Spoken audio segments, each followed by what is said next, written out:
Understand that we're not perfect. And you know, there will be days that we mess up, and that is okay.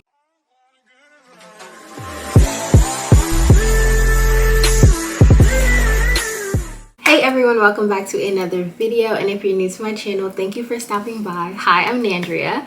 So here is the tea, you guys. So 2022 came in and Shorty had hands. Okay, she had hands. Granted, I started off on the wrong foot. Like, I had COVID at the beginning of the year, and school started like the day after I got over COVID. Not even, I think the day before I got over COVID.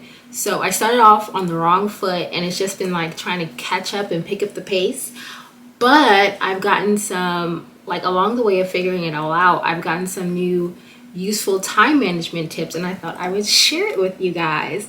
So this video is just going to be about time management as a grad student.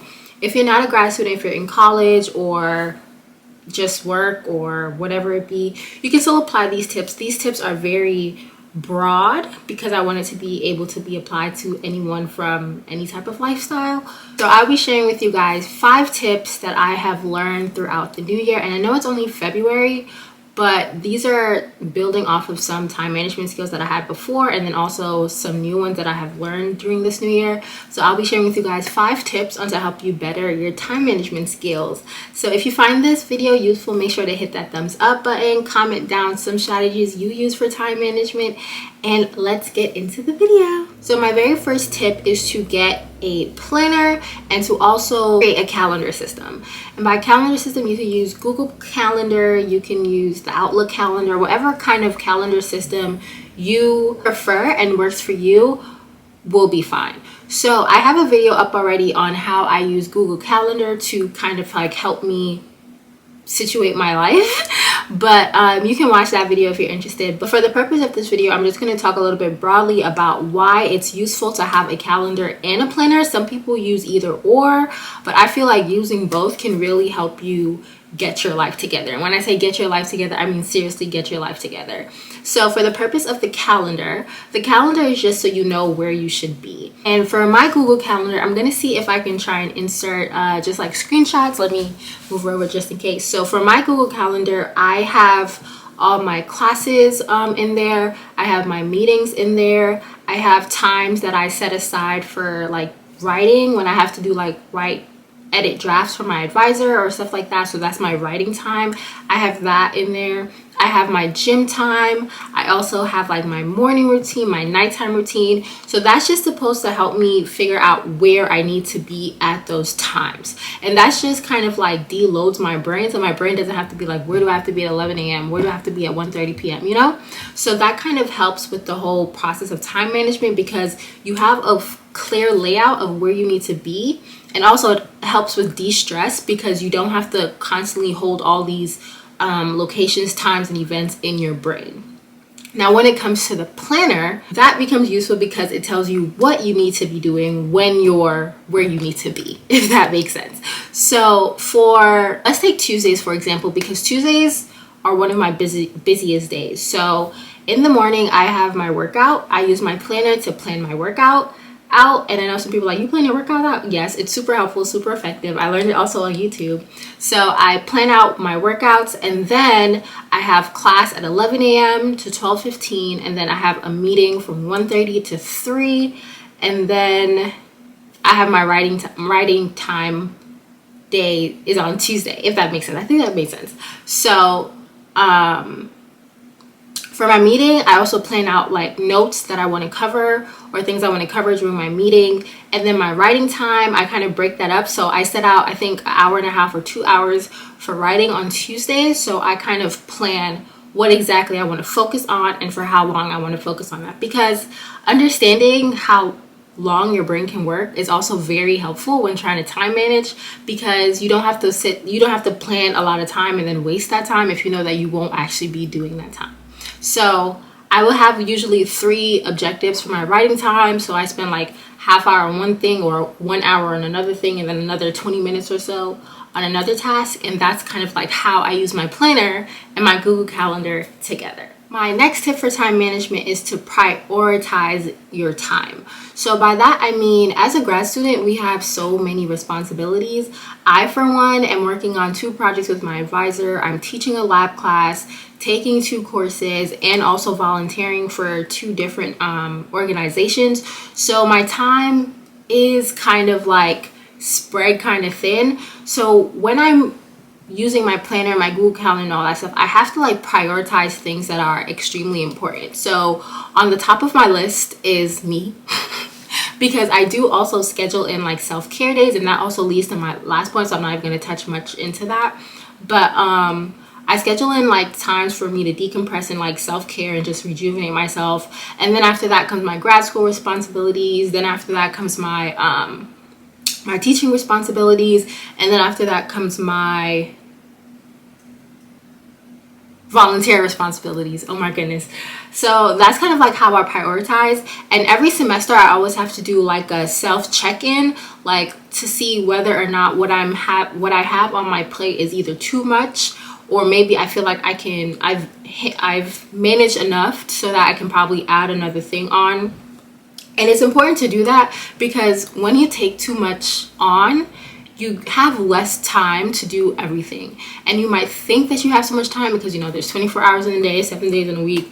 But there is a thing called burnout. And I have experienced burnout in the worst ways, because burnout itself is bad, but also the bounce back from burnout can cause burnout. So for example, like in my first semester, I think I've talked about this in a previous video, and I will continue talking about this until the day that I die, because this is really what made me, like, it solidified in my head that I need to prioritize myself and take self-care time. So back in my first semester of grad school, I had moved to Florida by myself. So all the way from New York to Florida, it was 2 days of travel and then move-in. And the day of move-in was also orientation. And orientation was a week long. And then after orientation was when classes started. So I was really on go for like a month straight. And then it was like mid-semester, like 3 weeks before midterms, like my brain literally just shut down. Like I couldn't read papers. My battery dying. I couldn't read papers. And by that, I mean like, so a lot of classes in grad school have you read these scientific articles, and when I would read them, I would have to like read one line like 10-15 times, or like I would get through the whole paper and realize I didn't understand nothing at all that I was reading. And then also I was forgetting stuff easily. It was just a hot mess. So that's when I realized that sometimes you really do have to take a step back and really prioritize self-care. And then also what I mean by the bounce back from burnout is also tiredness, because I ended up having to take like 3 days for myself, for my body to really feel like it could bounce back to how it was. And because I took those 3 days off, I was like 3 days behind. And if you're in grad school, you already know that you already feel like you're behind even when you're not behind. So those extra 3 days made it feel like I was completely behind. So it's kind of like catch up. That's why I think it's really, really important to always prioritize your time, even if it's for people who you really care about, you really need to help. Sometimes you have to let them know like, hey, I really want to help you and I really wish I could, but my time is already spread so thin. And my next tip is to learn how to work smarter, not harder. And I know a lot of people say this all the time, but this is most like apparent in grad school. You're definitely going to have like 1,000,001 tasks, and you have to find a way to make 1,000,001 into one task. So for example, I have a math development in children class, where I have to read a bunch of articles about how math development occurs in children. I'm also lab manager for my lab, which means that I have to lead lab meetings, and part of those lab meetings means that we have to read papers and make a presentation on these papers. So instead of reading separate papers, what I'm doing to try and work smarter is use the papers that I'm working on in class for lab meetings. That way I'm reading less papers, and I'm killing 2 birds with 1 stone. So definitely try and figure out whatever way you can to kind of cut down the amount of tasks that you have, so that you don't have to spend a lot of time doing a bunch of different tasks, because that's mental load and also physical load and also time load. So definitely try and figure out how you can take all these tasks that you have and cut it down as low as possible. My next tip, I can't even remember which tip I think I'm on 4. So my next tip would be to figure out your tiger time. And let me find the actual definition for tiger time, because the way I'm probably going to describe it probably sucks. Okay, I couldn't find the actual definition, but basically what tiger time refers to is the time when you're most focused, most alert, and the time where you feel like you get the most work done. And it's important to figure out what this time is, because that way you can kind of like frame your day or week around those times so that you can be most effective throughout the week. So for example, I said I have a writing time on Tuesdays, so that's usually in the afternoons, because my mind works best in the afternoons. I'm not a morning person, so trying to like write in the morning will probably be hell for me, because in the morning I want to just go back to sleep and probably get back up at 11. So that's why I usually like work out in the morning and then do all that stuff in the morning, because it makes me like physically have to move and do stuff, so I have to get up. Versus nighttime, I'm ready to go to bed. So that's really what it is. Nighttime, I want to listen to music, watch Netflix, probably go on TikTok, and go to bed. So like if I'm saying at like 10 o'clock I'm gonna write, that's probably not going to happen. So I've realized that during the afternoon, I feel like I'm most motivated to do work, and I usually tend to get the most work done because I have nothing else to worry about. All my classes are done, all my meetings are done. So the only thing left for me to do is to do this work. And this can change depending on the day and depending on your lifestyle. Like when I was in undergrad, my tiger time was like at night, and by at night I mean like 11 p.m. to 2 a.m. This worked for me, and that was the like best times that I had to study because my days were so booked. And also I had a friend who was also a night owl, so it was like if you have someone to work with you, that also increases your motivation.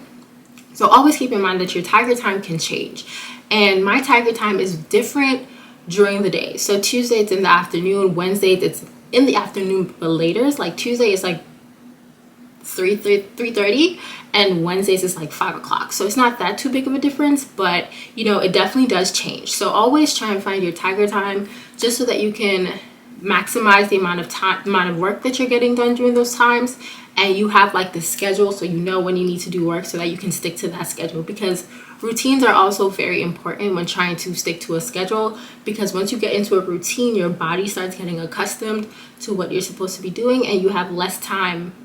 You waste less time trying to figure out like where you need to go, where you need to be, and all that stuff. And then my last tip is to always engage in self-care and self-compassion. So I was telling you earlier about burnout, and that is a result of not doing enough self-care. And like I'm not saying self-care has to be extremely extravagant, like have a spa day, go on a trip, whatever. It could be little things like going to bed early, getting an extra 2 hours of sleep or something like that, or going to get your nails done, or going to get your hair done, getting a facial. Like it could be little things that just help you feel better about yourself and help self and feel rejuvenated.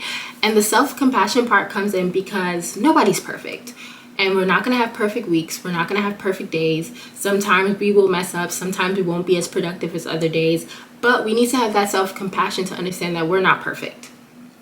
And you know, there will be days that we mess up, and that is okay, because that's one day, and one day is not going to kill us. Because if it did, I would have been out the game a long time ago. Always have that self-compassion with yourself, because it also does a lot for your mental. Because if you're hard on yourself, it's probably going to be harder for you to complete stuff and like get things done, because you're always putting so much pressure on yourself. But if you're loving, encouraging, and motivating yourself, then you just feel much better. You're in a better mood. You get to do things that you like. It just makes happier times. But yes, you guys, those are my 5 tips for how to deal with time management in this new year. And remember, these can be applied to if you're in school, if you're out of school, if you have kids, if you don't have kids, like whatever it is, everyone needs good time management. So I hope that these tips were helpful. Make sure to hit that thumbs up button, and I will see you in the next video.